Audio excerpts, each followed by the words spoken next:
You've probably heard this one, right? That a single head CT scan zaps you with the same amount of radiation as eating 20,000 bananas. It's a crazy comparison. And you know what? The math is actually correct. But the way most of us think about it, that's totally wrong. So today, we're going to peel back the layers on this fruity fact and get to the truth about how radiation risk really works. Okay, let's get into it. So here's our game plan. We'll start by tackling that banana problem head on. Then, we'll decode the language of radiation using a really simple tool. From there, we'll actually build your own personal dose chart, look at where radiation in our lives really comes from, and wrap it all up with a brand new way to think about risk. All right, first things first. Let's talk about those bananas. This whole comparison is the perfect example of how a tiny piece of data, without any real context, can end up being super confusing, and honestly, a little bit scary. So is the equation true? Well, if we're just talking about the total amount of energy, then yeah, it is.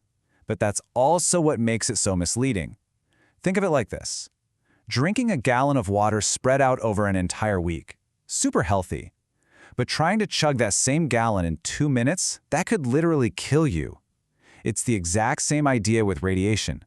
How fast you get the dose changes everything. And understanding that difference, well, that's the key to all of this. Okay, so to really get our heads around this, we need the right tools. And luckily, the Nuclear Regulatory Commission has this awesome little mnemonic that helps us understand the 4 main ways we measure radiation. It's simple, READ. Let's break down what each letter means.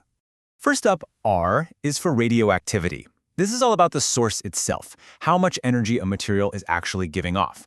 A good way to think about it is like the wattage on a light bulb. A 100-watt bulb is way more powerful at the source than a 10-watt bulb. We measure this in becquerels. It's the starting point, but it's definitely not the whole story. Next, E stands for exposure. And this is pretty much what it sounds like. It's a measure of the radiation that's just traveling through the air before it actually hits anything. It's all that energy in transit. And that brings us to A for absorbed dose. See, now we're getting personal. This is the amount of energy that actually gets absorbed by your body's tissue when that radiation makes contact. The energy has left the source, traveled through the air, and now it's inside you. We measure this in a unit called the gray. And finally, we have D for dose equivalent. And I gotta say, this is the most important one for your health for sure. This is where it all comes together. It takes the absorbed dose and then adjusts it based on the type of radiation, because believe it or not, some types do more biological damage than others. This gives us the best picture of actual health risk, and we measure it in sieverts. So now that we have our key unit, the sievert, let's see how things actually stack up. Okay, now that we have our ruler, the sievert, let's actually start measuring stuff. We're going to build out a personal dose chart, just to put some of these everyday radiation sources into a perspective that makes sense. Let's start with our baseline. Just by living your life on planet Earth, the average person gets about 2.4 millisieverts, that's MSV, for short, every single year. That's our natural background dose. Okay, now let's add that banana. Eating one gives you a dose of 0.0001 MSV. I mean, look at the chart. You can barely even see it. It's this tiny, invisible sliver. Now, a chest X-ray, that's about 0.1 MSV. A flight from New York to London is around 0.035 MSV. But okay, now for the big one, a single head CT scan. That gives you a dose of 2.0 MSV. Whoa. And that just perfectly shows the point. That one scan, delivered in just a few seconds, is almost the same as your entire yearly dose from just being alive.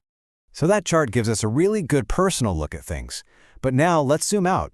Where does the average person's total radiation dose actually come from over the course of a year? I think the answer is going to surprise you. So, where is it all coming from? Well, you might want to sit down for this. Almost half of it, a whopping 48%, comes from medical procedures.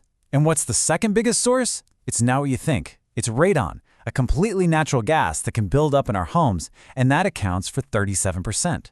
Everything else is just a tiny fraction in comparison.